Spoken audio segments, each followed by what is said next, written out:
शुभ प्रभात मित्रों।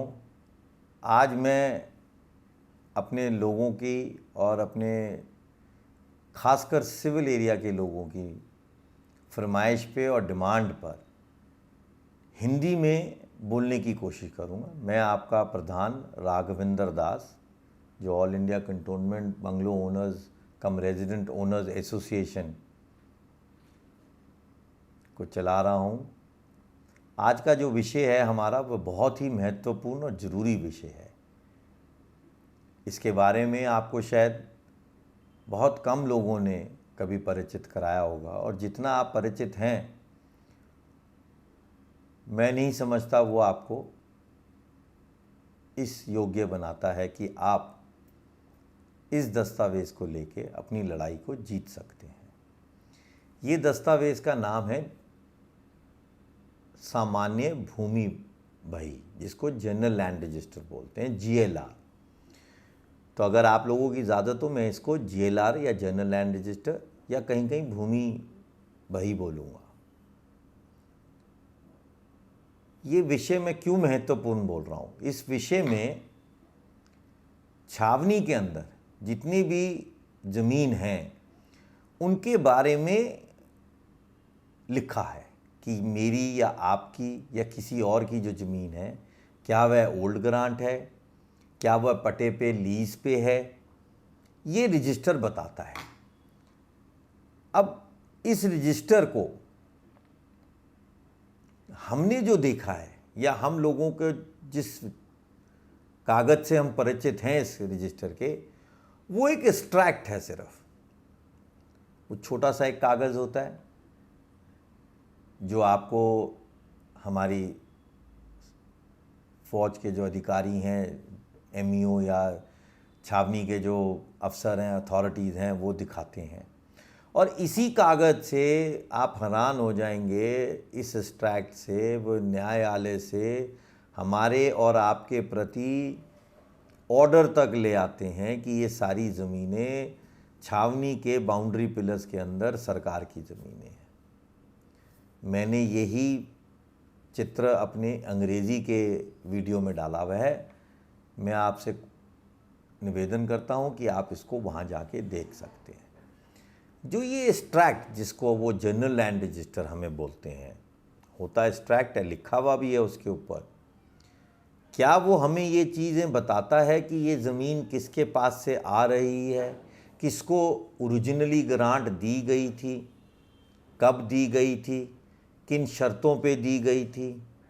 ये कुछ नहीं बताता।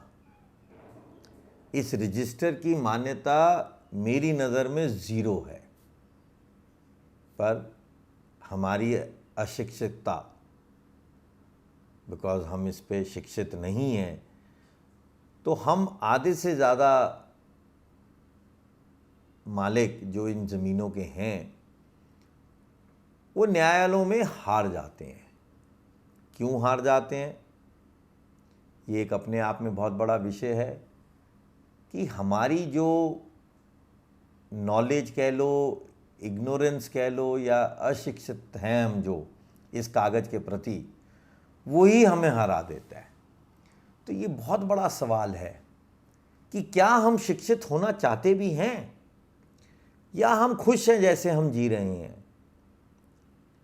क्या हम चाहते हैं कि हमें कोई आए और क्या हमें कोई इस कागज़, इस महत्वपूर्ण कागज़ के बारे में बताए और हम उसको समझें?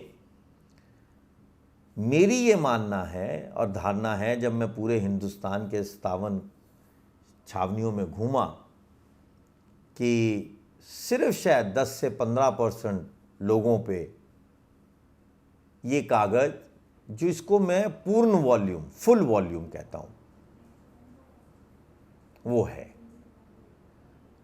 अब इस पूर्ण वॉल्यूम के कागज़ को हम कहाँ से लाएंगे और हम कैसे पढ़ेंगे इसके बारे में? हम किसी भी विषय में शैक्षिक या थोड़ी बहुत नॉलेज तभी ले सकते हैं जब हम अपने पड़ोसी से उठते हैं, बैठते हैं, मिलते हैं। पर हम निवासियों की एक बहुत बड़ी विडंबना है कि हम लोग इतने स्वार्थी बन चुके हैं समय के साथ। हमारा जो लक्ष्य है वो सिर्फ अपने आप को बचाने का है। हम बिल्कुल नहीं चाहते कि हम किसी और को बचाएं। तो ये जो हमारे अंदर एक डिसऑनेस्टी जिसको आप कह दें पैदा हुई है, और या जो हम अपने आप में इस तरीके से बन गए हैं, वो हमें बहुत तंग करता है। मेरी शायद ये वाणी या ये मेरा जो गुस्सा है लोगों को अच्छा नहीं लगेगा, पर मैं इस बात को बोलूँगा। मैं जो आपको बात समझा रहा था कि हमें, जैसे मेरे यहाँ जब 2003 में हमारे जो भूतपूर्व लेट राजकुमार जी प्रधान थे, ऐसे ही आपके यहाँ भी कोई ना कोई लोकल एसोसिएशनें बनी होंगी, कोई ग्रुप होंगे। कृपया उन सब में जुड़ो और एक मन में धारणा हटाओ कि हमारे को कोई भी चीज़ बताने से या बोलने से या दूसरे की चीज़ समझने से हमारे कोई दस्तावेज बदल जाएंगे, या कोई हमारी चीज़ बुरी हो जाएगी या कोई बहुत अच्छी हो जाएगी। मैं आपको एक छोटी सी बात बोलता हूँ, अगर हम सब मिल बैठेंगे तो हमारे हालात सुधरेंगे, बिगड़ेंगे नहीं। मैं आपको ये बात क्यों बोल रहा हूँ, क्योंकि मैं बहुत अपमानित और निराश महसूस किया जब 2003 में ये नोटिस आया मुझे, और 2011 में उच्च न्यायालय ने मेरे को मैंने कानूनी तौर पे एप्लीकेशन मूव करी थी कि मेरे को एडिशनल एविडेंस की परमिशन दी जाए, क्योंकि मेरे हाथ उस टाइम जो मेरे पिताजी का लड़ा हुआ दावा था वो बहुत कमज़ोर लड़ा हुआ था। तो मैं उसके अंदर उस दावे को मजबूत करने के लिए कुछ चीज़ें लाना चाहता था। तो मेरे को उच्च न्यायालय के जज साहब ने एक ही बात बोली कि मैं आपको इसकी परमिशन तभी दे सकता हूँ जब आप मुझे कोई 2003 के बाद की छावनी क्षेत्र से रिलेटेड सुप्रीम कोर्ट वरिष्ठ उच्च न्यायालय की कोई जजमेंट कॉपी लाएं जहां उन्होंने एडिशनल एविडेंस अलाउ करा हो। आप हैरान होंगे, मेरे पास 2011 में ऐसी कोई जजमेंट मेरे हाथ में नहीं थी, जबकि मैं काफ़ी हिंदुस्तान घूम आया था।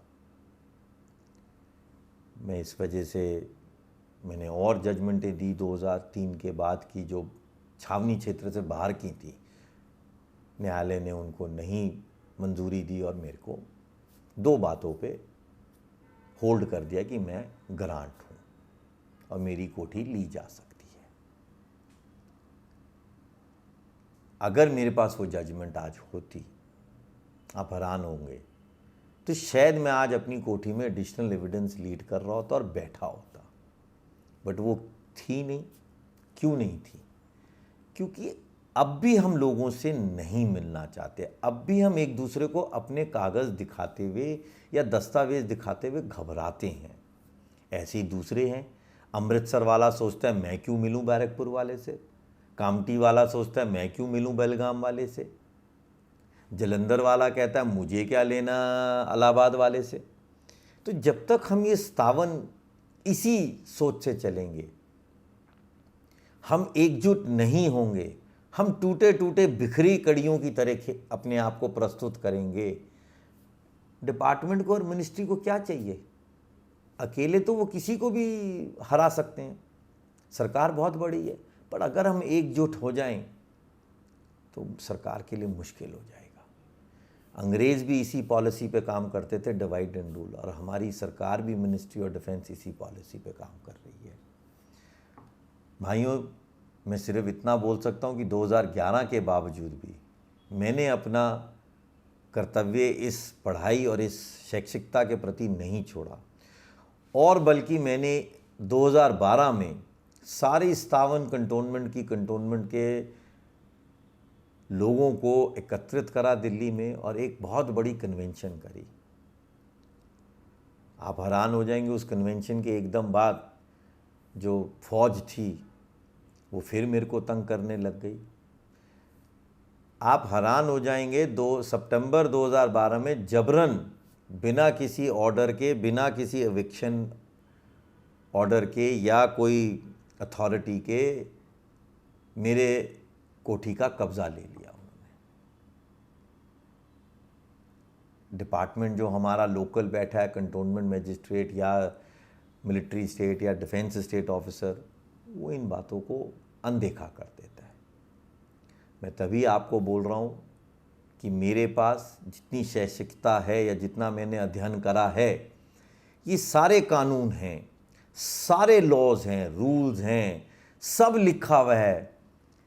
सिर्फ अंग्रेज अफसर क्या कर गया हमारे साथ, क्योंकि 1925, 1879, 1864, आप सोचिए कि कितने हिंदुस्तान में या भारत में लोग शिक्षित होंगे। तो उन्होंने जो ये कानूनों का जाल बुना, वही इसके मास्टर थे। वो हमारे लिए सब कुछ लिख गए कि हम इन ज़मीनों के मालिक हैं, बट वो हमें ढूंढना है, हमें पढ़ना है, और तभी हम इस पज़ल को ठीक तरीके से सॉल्व कर पाएंगे अपने रिकॉर्ड्स, रूल्स और लॉज दिखा के। तो मेरी यही आप सब लोगों से निवेदन है कि हम सब मान के चलें कि हमारी जो ग्रांट है वो फ्री होल्ड ग्रांट है, हमारे जो पट्टे हैं वो परपेचुटी के पट्टे हैं कि तय उम्र हम इसमें रह सकते हैं। तो किसी को भी अब इस बात से डर नहीं सोचना चाहिए। और दूसरा, हमें अपना पूर्ण वॉल्यूम, फुल वॉल्यूम GLR मांगना है सरकार से। तो हर आदमी जो इस वीडियो को सुन रहा है वह आज ही कंटोनमेंट मजिस्ट्रेट पे या DO पे एक अर्जी लगाएगा कि उसको अपनी कोठी का, अपने सर्वे नंबर का पूरा वॉल्यूम चाहिए। जब वो वॉल्यूम उसके हाथ में आएगा, आप हैरान हो जाएंगे। अब मैं उन कॉलमों की बात करूंगा कि उसमें 13 कॉलम है।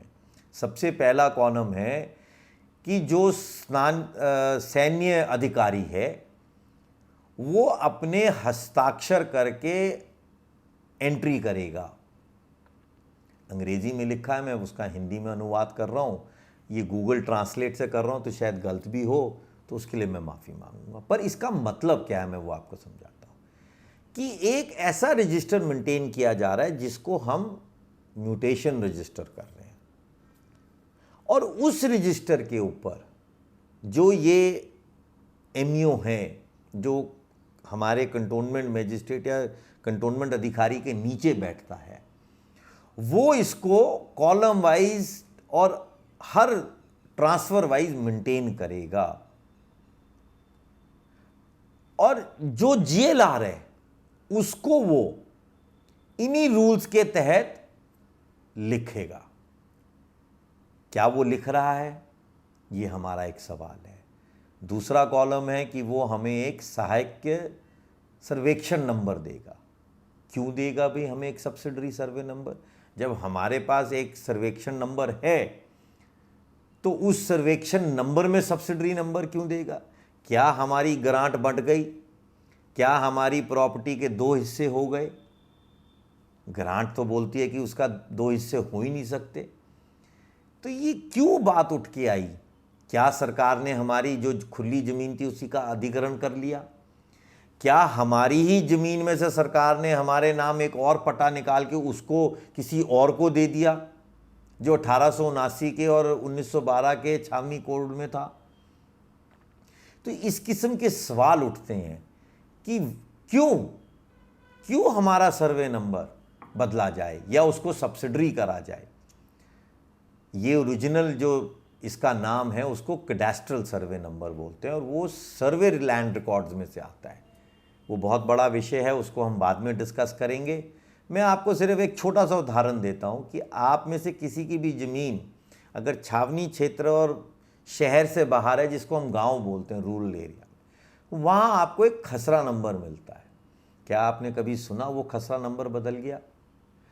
वो खसरा नंबर सिर्फ /1/2 हो जाता है। ऐसे ही हमारा सर्वे नंबर होना चाहिए था कि अगर मेरा सर्वे नंबर 356 है, वो 356 1 356 2 बटा, पर ऐसा नहीं हुआ।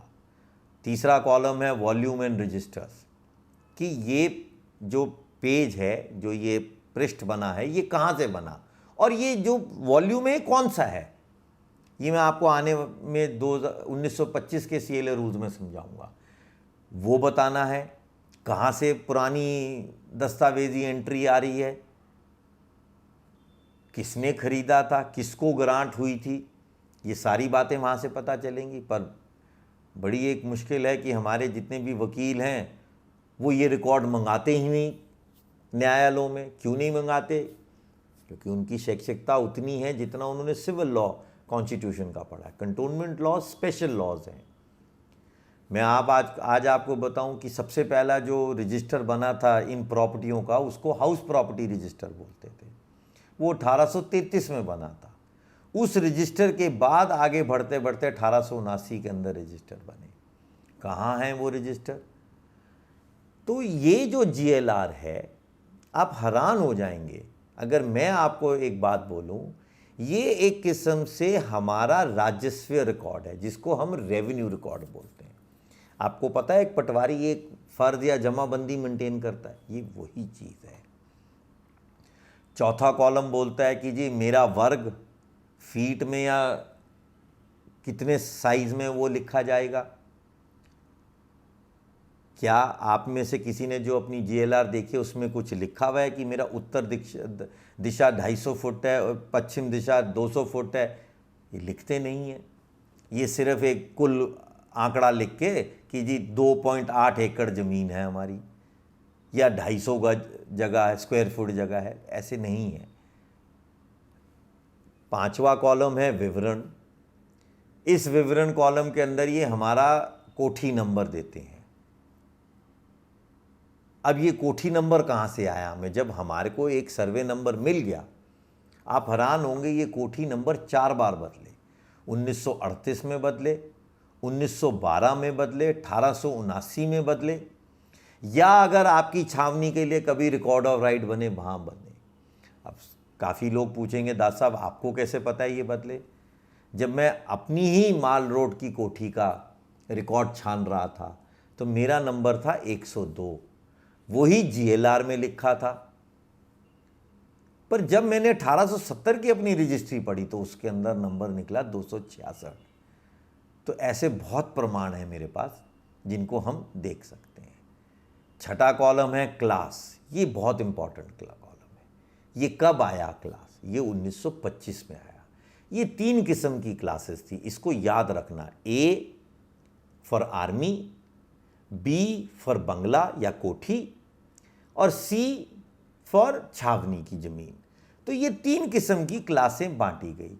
अब ये कहाँ से पता चलेगा कि मैं 1925 में बी कैसे बना?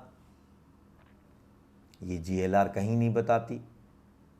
अब 7वां कॉलम आता है किसके द्वारा प्रभावित किया गया है, मतलब किसको ड्यूटी दी गई है कि मेरी जीएलआर को बनाएगा।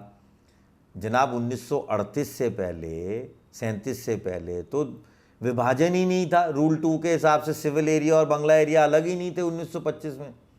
तो तब तो एमईओ रखता था। तो ये बाद में क्यों चली गई सिविल एरिया 1937 में?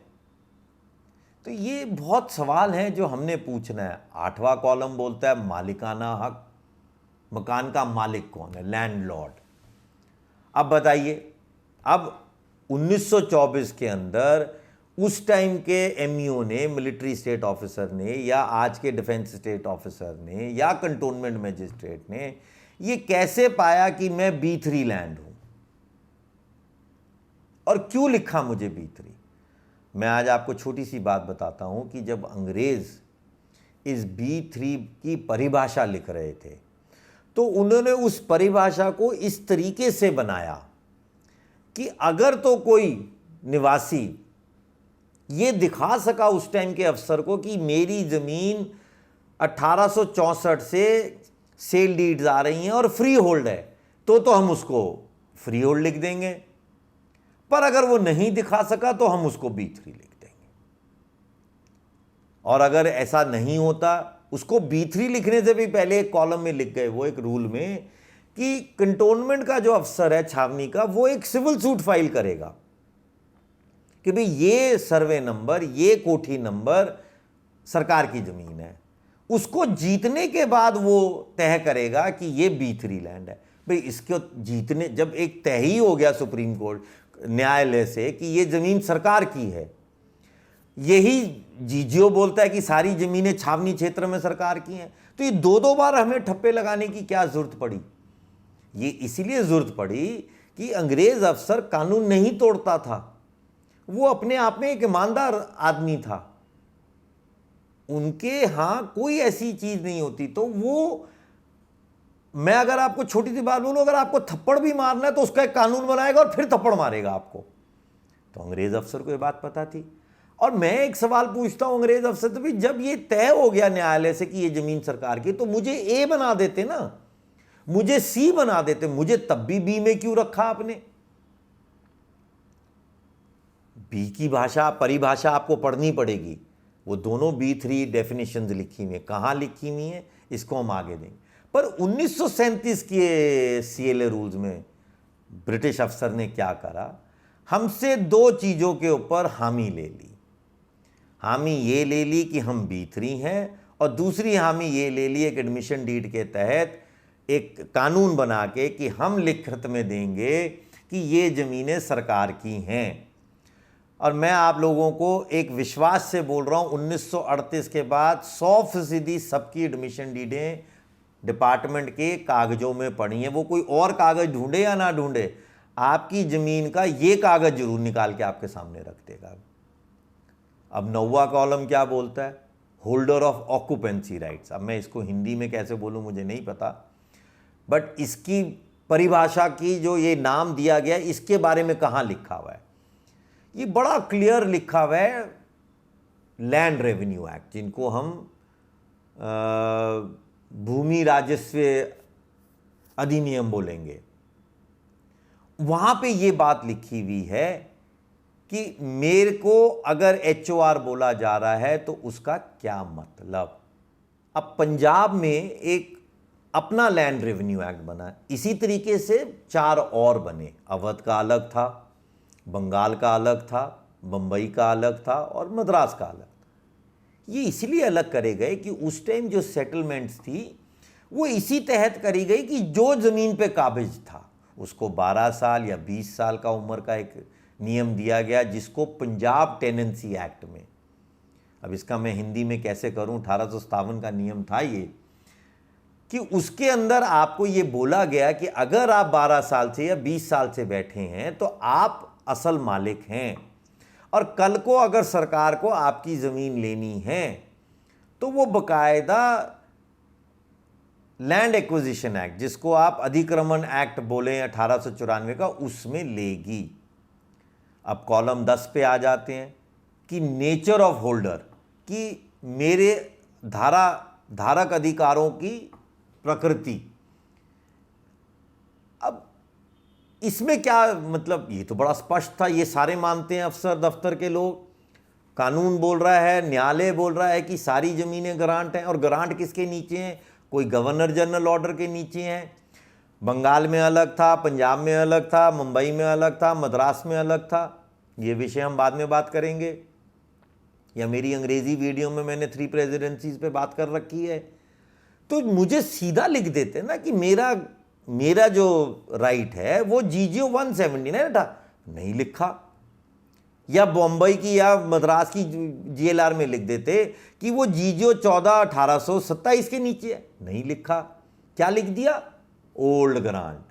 अब इस ओल्ड ग्रांट की परिभाषा को लेते रहो, जबकि 1864 के पहले छावनी एक्ट के बाद रूल 10 में बड़ा क्लियर लिख दिया था, और उसके बाद के रूल 19 में 1870 का, 1880 का, 1879 का, 1910 का, 1924 के एक्ट में, कि अब से छावनी क्षेत्र में अगर ग्रांट दी जाएगी तो वो कंटोनमेंट मजिस्ट्रेट देगा। तो कहाँ से ये परिभाषा आई ओल्ड ग्रांट? इन चीज़ों को देखते हुए 11वें कॉलम में बड़ी एक विचित्र कहानी लिख दी कि प्रति वर्ष दिया कराया। किसको दिया कराया? क्या मैंने केंद्र सरकार को, मतलब अंग्रेज सरकार जो उस टाइम थी, सेक्रेटरी ऑफ स्टेट इंडिया को दिया, या आज की सरकार को, गवर्नमेंट ऑफ इंडिया को दे रहा हूँ? क्या मैं वो कराया छावनी परिषद अपनी कैंट को दे रहा हूँ? बताइए। कहीं अगर आप GGO पढ़ लें कोई सा भी, उसमें तो कहीं ये प्रावधान है ही नहीं कि मैंने कोई किराया देना है। मैं इस बात को भी आपको ऐसे समझाता हूँ, ये क्यों लिखा गया। क्योंकि जब मेरी ज़मीन में से कोई पटा निकला तो उस पटे के ऊपर इन्होंने लिख दिया कि आप हमें कुछ लगान देंगे। भाइयों, मैं आपको फिर एक बात बोल रहा हूँ, मैंने याद है आपको बोला था अपनी फ़र्ज या जमाबंदी देखिए, अब फिर देखिए उस जमाबंदी को। उसमें एक कॉलम है जिसके अंदर लिखा हुआ है रेवेन्यू, लगान जमाबंदी में, वो इस कॉलम को बदल के रेंट में ले आए। अब यही परिभाषा अगर आप मद्रास में जाएं तो वहां इसको ग्राउंड रेंट बोला जाता है और यहां रेवेन्यू बोला जाता है, लैंड रेवेन्यू। तो जो मैं अगर अपनी जमीन का लगान दे रहा हूं तो मैं असली मालिक हूं इसका। तो जीएलआर में ये क्यों इतने बदलाव, ये सारी चीज़ों को हमें समझना पड़ेगा और अपनी शैक्षिकता को बढ़ाना पड़ेगा। ये जो हम अशिक्षित लोग हैं बैठे हैं, हम इसी वजह से मारे जाते हैं। कृपया मेरी आपसे ये गुजारिश है कि सब एक दूसरे के साथ जुड़ो। 12वां कॉलम कहता है जी मेरा पटा कब समाप्ति की तारीख है उसकी, बिल्कुल ठीक है। जीजीओ तो मेरा समाप्त होता नहीं, उसमें तो कहीं नहीं लिखा, पर उसमें एक कॉलम लिखा हुआ कि रिज्यूम कर लेंगे हम 1 महीने का नोटिस देके। अब जो पटे पे 1879 के परपेचुअल लीज, जिसको तय उम्र लीज बोला जाता है पटा, उसमें लिख दिया 14वें और 18वें कॉलम में हम कह के ले लेंगे 1 महीने के नोटिस पे। तो आप हमसे कर क्या रहे हैं? अंग्रेज अफसर के सामने कौन बोल सकता था? कोई नहीं बोल सकता था। आखिरी कॉलम है टिप्पणी, रिमार्क्स। इसके अंदर क्या लिख देंगे हमारे अफसरान? वो लिख देंगे जी ये कब एडमिशन डीड आई, इनके असली मालिक में कब किसने कब 1938 से बाद की एंट्री है सारी दी, उससे पहले की नहीं दिखाएंगे आपको। क्यों नहीं दिखाएंगे वो? इसी वजह से। तभी मैं आप सब लोगों को बोल रहा हूँ, सब कानून हैं, ये सारे लिखे हुए हैं, इनको पढ़ना पड़ेगा, इनको समझना पड़ेगा। मैं सिर्फ आप लोगों से एक बात बोलता हूँ, कोई किसी ने आज तक 1925 का जीएलआर ढूंढने की कोशिश करी? ढूंढो भाइयों, मैं आप सब लोगों के लिए हमेशा अवेलेबल हूँ और आपके साथ खड़ा हूँ। मैंने जो 17 साल अपने जीवन के इस लड़ाई को दिए हैं, मैं चाहता हूँ कि जिस तरीके से आप सब ने मेरे से निवेदन करा कि हिंदी में इसको बनाओ, मेरे लिए बहुत मुश्किल था। आज 2 दिन 3 दिन से मैं हिंदी पढ़ रहा हूँ। मैंने बनाई ये कि आप लोग इसको समझ सकें। कृपया अगर कोई भी आपको लगता है कि समझ नहीं आया, मेरे को फ़ोन मिलाइए, मेरे से बात करिए। सवेरे मैं 10 बजे से पहले मिलता हूँ और शाम को मैं 5 से 7 बजे तक के फ़ोन लेता हूँ। धन्यवाद, शुक्रिया।